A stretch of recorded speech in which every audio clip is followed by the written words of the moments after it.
ओम शांति। शिव बाबा कहते हैं, देखो बच्चे, आप गृहस्थ व्यवहार में रहते हो, इसलिए आपको आवश्यक कार्य तो करने ही पड़ेंगे, परंतु उस समय स्वयं के स्मृति के साथ साथ बाप की स्मृति भी साथ रखो। क्योंकि जब कोई कार्य करते हैं तो मन बुद्धि का पूरा ध्यान कार्य के ऊपर ही रहता है और परमात्मा की स्मृति भूल जाती है। तो बाबा याद खिंचवाते हैं, बार बार मन बुद्धि को पकड़कर बाप के पास ले चलने का टेंशन रखो।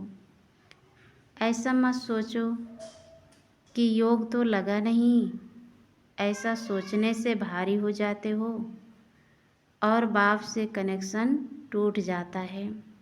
क्योंकि जन्म जन्म अंतर आत्मा में संस्कार तो नहीं है परमात्मा की ध्यान करने के, और जैसे ही कुछ समय निकाल के ध्यान में बैठते हैं, ध्यान नहीं लगता है, मन एक बच्चा है, भागता रहता है, तो कहते परमात्मा मेरे मन को खींच नहीं रहा है, ध्यान लगा नहीं, तो क्या करते, छोड़ देते।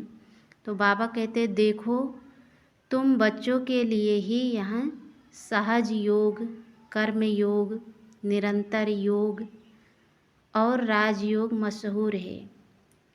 यह सहज से सहज योग है, जहाँ मर्जी जिस मर्जी स्थिति में आप बाप को याद कर सकते हो, चाहे बैठ के करो, चाहे कर्म करते हुए, खाना पकाते हुए, कोई भी कार्य करते हुए याद कर सकते हैं।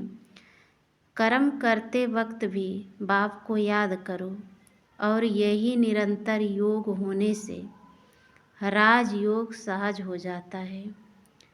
अब इस अभ्यास को बढ़ाते चलो, फिर नेचुरली ही आप स्वयं के और बाप के स्मृति स्वरूप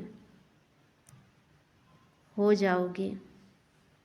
बाबा कहते हैं स्वयं के और बाप के स्मृति स्वरूप हो जाओगे। इसे हमें बार बार क्या करना है, अटेंशन देना है, अभ्यास करना है। इसलिए बाबा बार बार कहता है कि ज़्यादा सोचो मत, बस हर पल मुझे याद करते रहो। यह आपका ऊंचा सम्मान और बाप की स्मृति का अटेंशन ही आपका परिवर्तन विश्व परिवर्तन का कार्य कर देगा। बस बाबा कहते बस इसमें ना ही अलबेला बनना है और ना ही दिल शिकस्त।